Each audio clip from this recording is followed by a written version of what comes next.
guys, Amanda here from PerfectionismPrints, and today I'm going to film a video for the planner Newbie.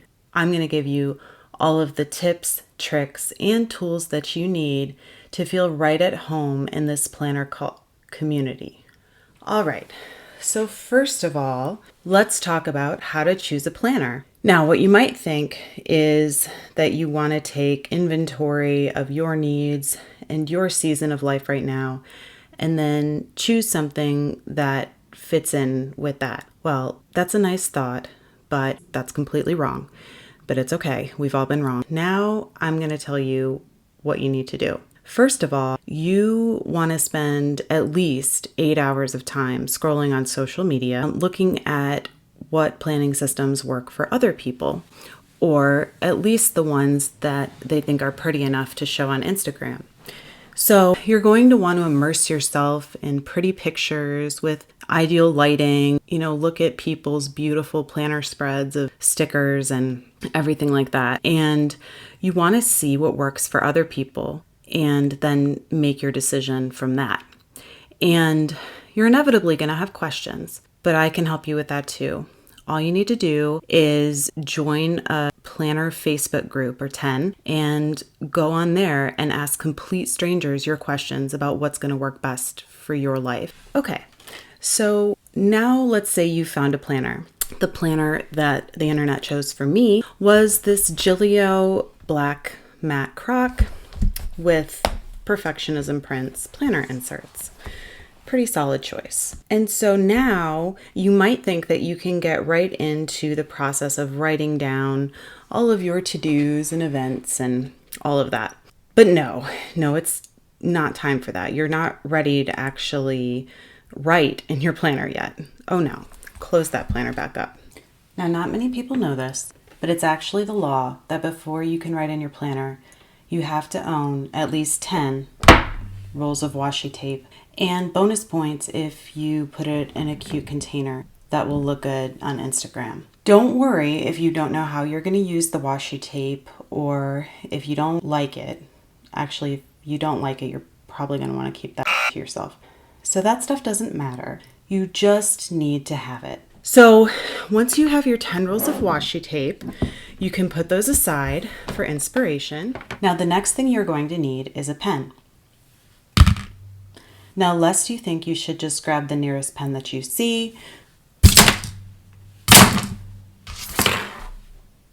No, you can't do that. A pen is an extension of your consciousness. So if you choose the wrong pen, it's essentially equivalent to being brain dead.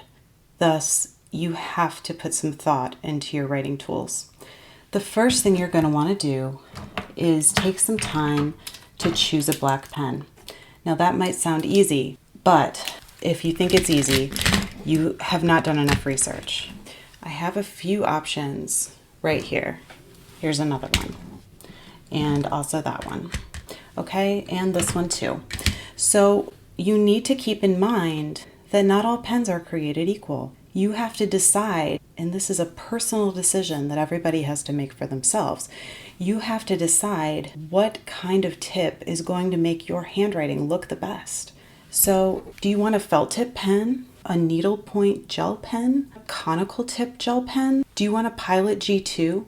And in case you think that these are the same pen, look again, friend.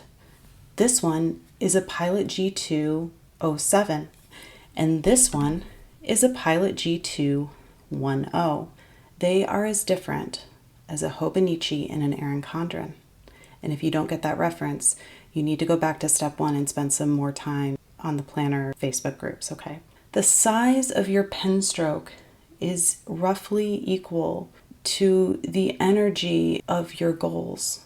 So you really want to put a lot of thought into what size. Now you might want to go for a friction pen, which is erasable. Now, the only thing to keep in mind with this kind of pen is that you definitely have to stay in indoor room air at all times with your planner, because if it gets too hot, all of your writing will disappear. So if you're getting a friction pen, you really need to commit to a hermit lifestyle. And finally, we have a rollerball pen here. So once you choose your black pen,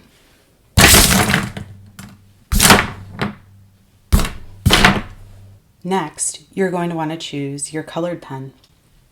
There's a lot of different options. These were just two that I pulled from my rolling suitcase of colored pens.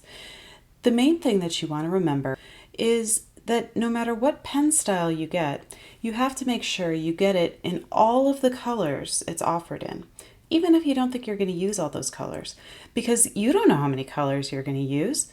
What if you want a color code with 11 colors instead of 10 next month, and you just don't know that it's going to happen yet? You need to be prepared.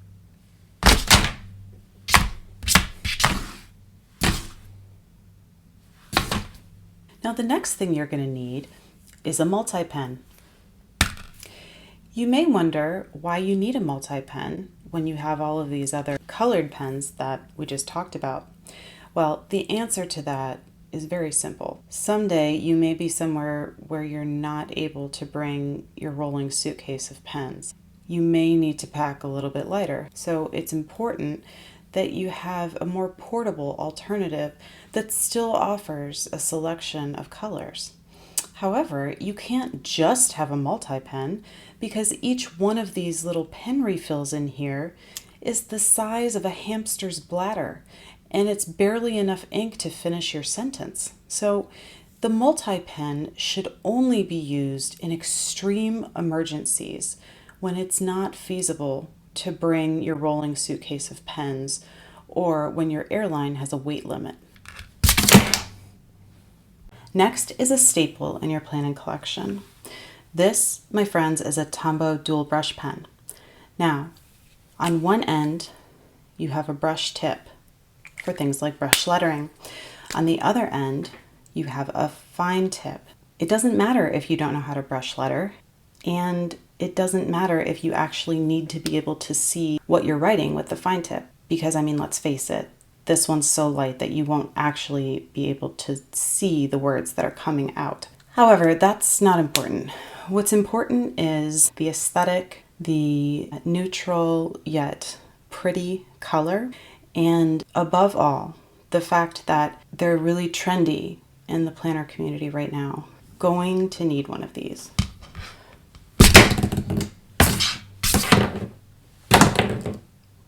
Okay, now finally, the pièce de résistance. You want to choose your fountain pen. Now you may be saying to me, Amanda, why do I need a fountain pen? Nobody has written with a fountain pen since 1876. I would tell you, don't ask why, just accept that you're going to need a fountain pen, and it will be so much easier for you. Look how cool this is. Think about how pretentious you will feel when you're writing with this pen. That's really all that needs to be said about it.